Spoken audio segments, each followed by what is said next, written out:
દોસ્તો મારી ગુજ્જુની મોજ ચેનલમાં આપનું સ્વાગત છે। આજના વિડીયોમાં આપણે વાત કરવા જઈ રહ્યા છીએ કે ગાંધીનગરમાં આઈસ્ક્રીમ ખાતી વખતે શિલ્પા ભાભી સાથે શેની રકઝક થઈ અને બધા લોકોએ જમવામાં શું શું ઓર્ડર કર્યું હતું અને આજે રાકેશભાઈએ જાતે પંખો જો કમ્પ્લીટ સાવ સાજો કરી દીધો। અરે આજે તો મહેમાને જાતે જ ઘરે દાળ બાટી બનાવી અને એ મહેમાન કોણ છે અને આ શિલ્પા ભાભી સવારમાં શું કામ કરી રહ્યા છે અને તેમને આઈસ્ક્રીમની રકઝક કોની સાથે થઈ ગઈ એ બધું જાણવા મળશે તમને મારા આ વિડીયોમાં।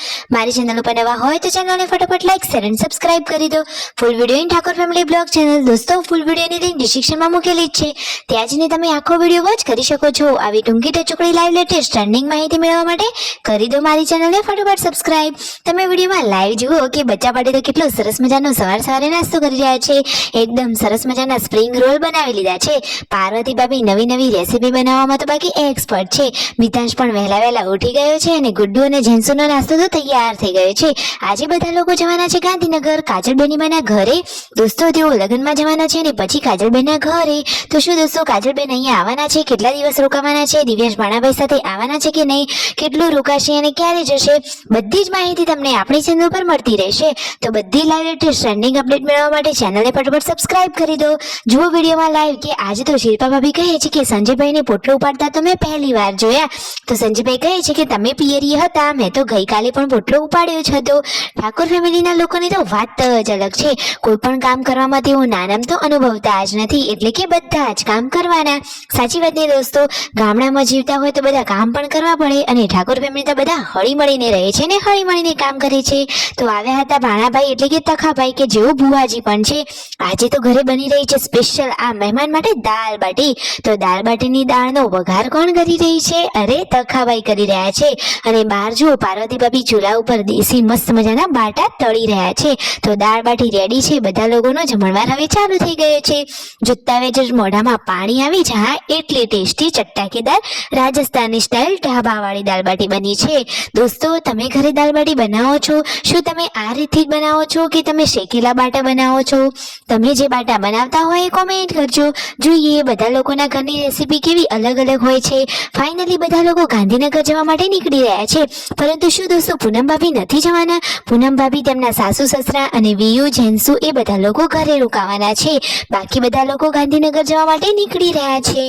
તો કાજલબેનના ઘરે ગાંધીનગર જવાનું છે કોણ? તો પાર્વતી ભાભી, શિલ્પા ભાભી, રાકેશભાઈ, સંજયભાઈ અને રણજીતભાઈ અને યશુ અને મિતાંશ તો ખરા જ। તો જુઓ ફાઇનલી થાર ગાડીમાં આ બધા જ લોકોની સવારી ચાલી ગાંધીનગર। તો જુઓ વચ્ચેનો આ રસ્તો, આ હાઈવે ઉપર તેઓ પહોંચી ગયા છે। હવે ફાઇનલી તેઓ પીઠાપુર તેમના ફ્લેટ ઉપર આવી ગયા છે। જુઓ તો ખરા કે મિતાંશ તો બચ્ચા પાટીને જોઈને કેટલો ખુશ થઈ ગયો છે અને શિલ્પા ભાભી મિતાંશને સરસ રમાડી રહ્યા છે। આવતા વેત જ રાકેશભાઈ તો કામકાજમાં લાગી ગયા। આ પંખો બંધ હતો, પરંતુ રાકેશભાઈ તો ઇલેક્ટ્રિક કામમાં કારીગર છે।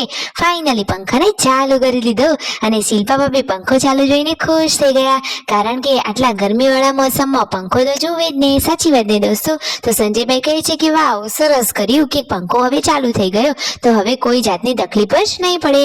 ફાઇનલી સાંજનો ટાઈમ થઈ ગયો હતો ને મિતાંશ તો કેવો રમી રહ્યો છે અને જુઓ એના કાકા જોડે કેવી મસ્તી કરે છે।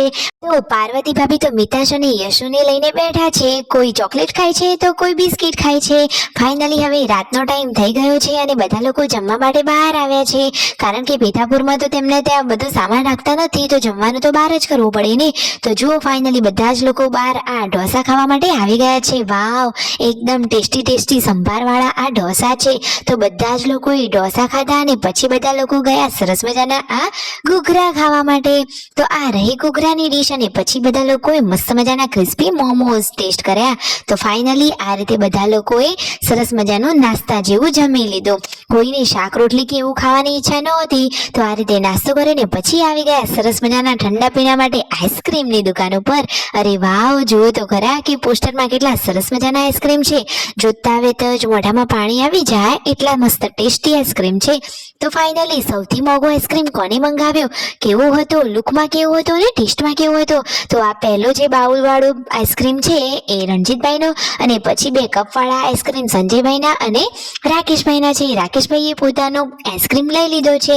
હવે સંજયભાઈએ પણ લઈ લીધો, અને જુઓ રણજીતભાઈનો આઈસ્ક્રીમ કેવો છે દોસ્તો, એમને તો બાઉલમાં સૌથી મોંઘો આઈસ્ક્રીમ મંગાવ્યો હતો. તો ફાઇનલી બધા જ લોકોએ પોતપોતાના મનપસંદના આઈસ્ક્રીમ ખાધા, અને જુઓ શિલ્પા ભાભીએ તો રાકેશભાઈનો આઈસ્ક્રીમ પણ ખાધો, અને યશુ માટે જે આ વેનીલા ફ્લેવર વાળું સિમ્પલ આઈસ્ક્રીમ લાવ્યા હતા એ પણ ખાધો. તો રાકેશભાઈ કહે છે કે તે તો ડબલ આઈસ્ક્રીમ ખાધા. આ રીતે શિલ્પા ભાભીને તો આઈસ્ક્રીમ ખાતા ખાતા રકજક થઈ ગઈ, પરંતુ એ તો એકદમ હસી મજાક વાળા છે. જુઓ ગાડીમાં બધા લોકો બેઠા છે અને આઈસ્ક્રીમ પાર્ટી ચાલુ છે. વિડીયો ગમે હોય તો લાઈક, શેર એન્ડ સબસ્ક્રાઇબ.